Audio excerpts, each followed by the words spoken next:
With less than 7 months to go, Qatar awaits football's biggest stars. Messi, Ronaldo, Neymar and Mbappe will swap Europe for the Middle East, with the hope of lifting sport's most coveted trophy. The teams know their groups, but how will they get on?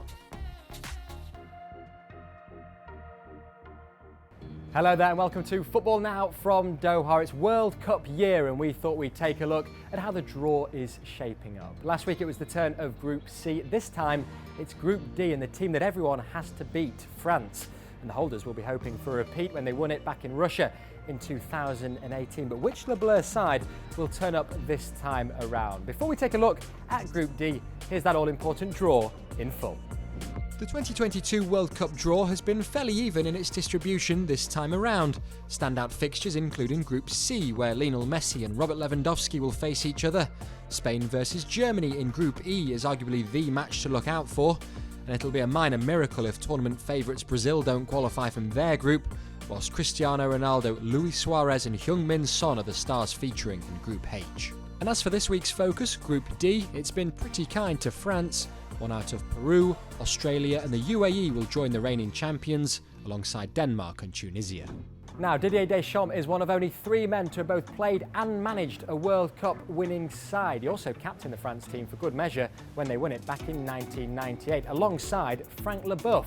And our World Cup pundit says he always knew that his ex-teammate was destined to become a great coach. He's a real leader.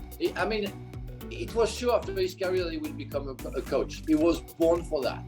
And he works hard, he feels good, he feels the football, and he's also a bit lucky.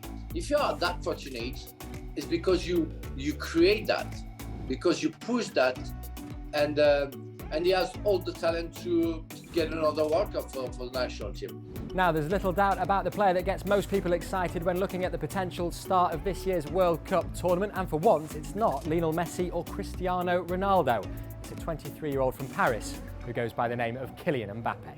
If the guy is in a good mood, in a good fitness, he's going to be huge. He's going to be huge. What he does is exceptional right now. Exceptional. The power, the finesse, the cleverness of his football is really at the top.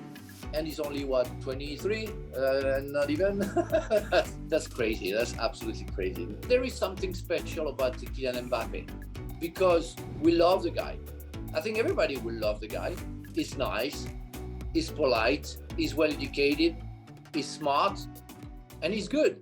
On to the next side now, and if you like feel-good stories, we're all hoping for a Danish fairy tale at the end of the year. Christian Eriksen is back, fit and scoring for both Brentford and Denmark, following the trauma of the summer of 2021 in Copenhagen. And the Danes are fancied by many to go far this competition.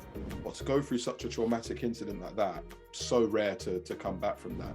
And it's kind of credit to him and obviously Brentford as well that they did all the necessary tests to enable him to play safely, which I think is the key phrase. I remember, someone telling me, quite a few years ago, kind of Christian Eriksen's importance to Denmark, and they compared it by saying Eriksen is Denmark's equivalent of David Beckham. That's how big of a sporting and a cultural icon he is. So to have him back for the World Cup, which it looks like it's a formality that he'll go now, will be massive for them. Now, the eagle-eyed amongst you at home will have noticed that we're not at a stadium for this week's Football Now. Instead, we've come to Souk Waqif. Now, the souk sells everything from crafts and clothes to souvenirs and spices. The nearest stadium to here is Stadium 974, around about 5.5 kilometres away. It's hosting one game in Group D, and it's a big one as well. The World Cup's most sustainable stadium will see France and Denmark go head-to-head on Saturday the 26th of November at 7 p.m. local time. The aptly named Education City Stadium is surrounded by universities. It'll host 3 Group D games in total.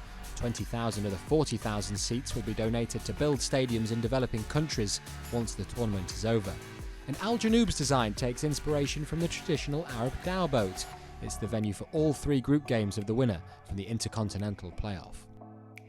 Now, Tunisia fans came in great numbers to the Arab Cup back at the end of 2021. We're expecting another huge following this time around. We've been speaking to North African footballing expert Yuri Levy, who told us how he thinks they'll fare both on and off the pitch. I think that Tunisia will enjoy what Egypt should have enjoyed if they were qualifying, because there are 250,000 Egyptians living in Qatar.